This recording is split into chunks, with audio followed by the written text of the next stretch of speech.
We did it. We did it. I'm officially on YouTube. I got my first hater, first dislike, first hater comment. We're official. We're here, boys. Now, the question is, will I be able to handle the heat? Or will I go crazy with my insecurity?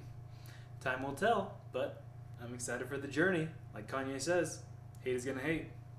Don't know if he ever said that, but he's got a lot of haters, and look at him. Welcome back for another video. Seriously guys, all of you who are new to my channel, I appreciate it so much. We're seeing a lot of growth, a lot of support lately. Obviously I'm small, just getting started. Really appreciate all you who are new to my channel. Let's jump into today's video. Today we're going to talk about a common struggle that a lot of people have when it comes to investing. They say, hey, I got out of debt, I'm in a good situation, I'm making good money, and I'm really wanting to invest. The problem is, I just keep buying stuff. By the time I get to the end of the month, I don't really have much to invest left over.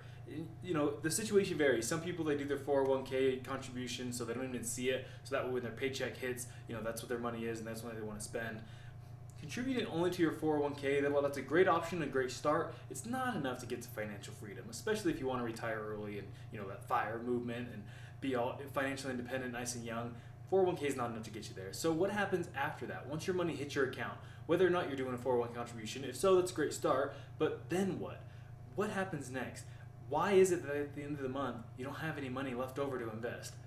The problem is that you're waiting until the end of the month, right? And we all buy too much stuff. You just see different things, you see new technologies, you see new toys, you want to buy it, you want to go get it. Maybe you're willing and disciplined to save up before you buy your new toys instead of finance them. That is excellent. I hope you do. Financing toys and consumption is just the worst habit to get into. Never do that. Just stop doing it. When you do find yourself buying all your toys, going on your vacations, buying your new experiences, your new trips, your new toys, even if you're not financing them, but you're doing that and not investing, why is that? That's what we're going to cover today. The number one key we're going to talk about today when it comes to investing is the timing. You notice in the first scenario we talked about, hey, I get my paycheck and I pay off everything, but then I don't have enough to invest. That's the problem, right? The problem is the order of the purchases. You're not investing first. You got to pay yourself first, right? I mean, bill collectors, they'll always come. Toys will always come. Advertisers will always be pumping into you every second of the day. You're always getting ads thrown at you to buy new stuff. That's never ending. That's always going to be there. Don't worry about that. Bill collectors, people trying to sell you stuff, consumption advertising, those are ever present in our world. Don't worry about that. The thing is, are you willing to be that consistent? Are you willing to be that diligent and say, hey, pay me first, right? You got to talk to yourself and say, hey, pay me first. As soon as you get your paycheck, you got to be putting money into your savings and into your investment accounts. You can even automate that usually to your payroll services. You can ask your employer, say, hey, can I actually split my paycheck into direct deposit to 2 different accounts? But usually we have something to do that for you. If they don't, you just do it automatically. As soon as you get paid, first thing you do, open up your account, transfer it over. That's what you got to do. You just have to pay yourself first. Because again, people will always be willing to take your money. But will you be willing to take your money from yourself and then rob yourself to pay your future self? So once you've done that, once you first said, hey, I'm going to start paying myself first, I'm going to start saving, I'm going to start investing, the question is, what else are you spending all your money on? But more importantly, why are you buying it? Right? So when you buy something, what are you doing? Think about it. Be mindful. Ponder your experiences. Meditate a little bit. Say, hey, why am I buying this? Or why did I buy this? What void was I filling, or what need was I satisfying? What experience did this give me? Sometimes it's pretty straightforward. Say, hey, I was hungry and I bought a sandwich. Not a big deal, right? Okay, sweet, simple enough. Sometimes it's a little more complicated, especially when it comes to buying things or when we're upgrading things, right? Saying, hey, I have 20 shirts and I just bought another shirt, or I have 5 hats, I just bought another hat. Why is that? That becomes a little more interesting. Were you feeling sad, or were you feeling lonely when you made this purchase? What was your experience? What had you gone through before and after? Right? Did you feel elevated? Did you feel excited? Did you feel whatever? It was just kind of numb. You were on your phone and you saw an ad and you clicked it and you clicked through, and before you knew it, you had saved your credit card on the website, so all you had to do was click and it was purchased. What was the experience of your shopping?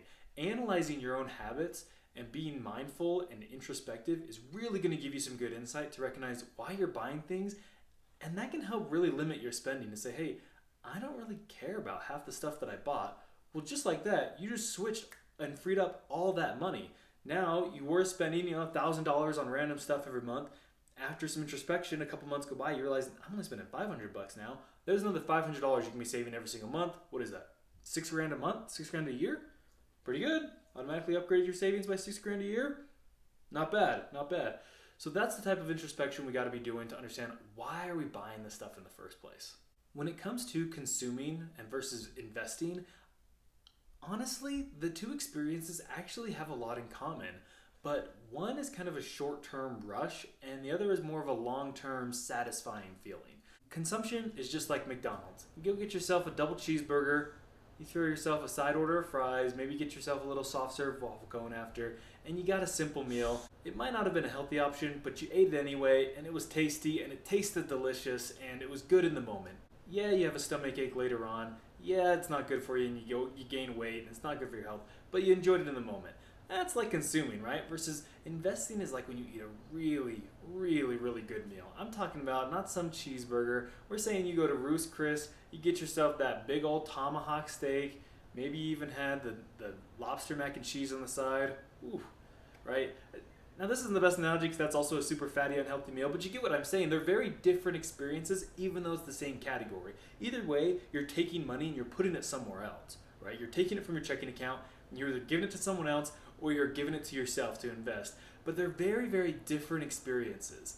Consuming usually is a nice emotional rush. Usually you get some type of uplift. You get some type of dopamine hit. You're like, hey, I want to buy this. This is exciting. I'm anticipating it. This looks sweet. All right, I ordered it. I get to track my shipping. All right, they're out for delivery today. Okay, I get to freaking put a little dot and follow the guy around the city. He knocks on my door. We got it here. I got my new package. I got my new thing. It's fun. It's exciting.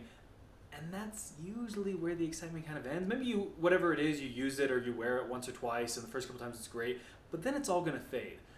When it comes to investing, I'll be honest, I get a weird rush when it comes to investing knowing, hey, I just freaking bought something that's gonna pay me and it's gonna grow and it's gonna pay you out in cash flow or give dividends, right? Like traditional stock or bond, something like that. You're gonna get your payments, you're gonna get that increase. That is a different type of satisfaction and it is a rush. And it sounds dorky, it sounds lame, but I'm serious. It gets addicting. It's that difference between that short term and that long term rush, right? Are you talking about your current self or are you looking out for your future self, knowing, hey, I'm setting myself up for some future success? That's where life gets exciting. That's where it really is saying, hey, I did it, I bought something, and I'm just saying try it. I'm not talking about day trading and getting that rush and excitement of trying to buy low and sell high and do all this stuff and analyze and, hey, I got low commission fees. I'm using Robinhood so it doesn't cost me a lot and doing all these heavy transactions. I'm not talking about that. I'm talking about just buying a nice long-term investment, whether it's one simple stock, one simple bond, one simple portion of an index, something simple. Just say, hey, I'm going to buy this and I'm going to hold on to it. I'm not going to sell it. I'm just going to lock it away. This seems like a good long-term investment, whether it's a little piece of the S&P 500, whatever it is, just buy one and just sit on it. And it's not going to be this overwhelming rush, right? But it is a nice, satisfying feeling knowing, hey, I did something for my future self. I'm setting myself up for success. That's what we're talking about today, right? The difference between current self and future self. So when it comes to consumption, it's not really that satisfying. Think about why you're doing it. Think about what you actually enjoy buying and what you don't. And some of the stuff's going to be awesome. Some of it you're going to realize and say, hey, I bought this and that was the best $50 I spent all month. I freaking love it. And I'm going to buy 2 of them next month and spend $100. Go ahead and do that. That's fine. That's great. Just recognize why you're buying things and make a shift and change some of the money, right? Again, it's all money coming into our checking account and going out the door. But where is it going? Is it going to someone else or is it going to our savings? Is it going to our investments? Is it going to our future? Appreciate you guys sticking around to the end of the video today. Like and subscribe. We'll see you next week.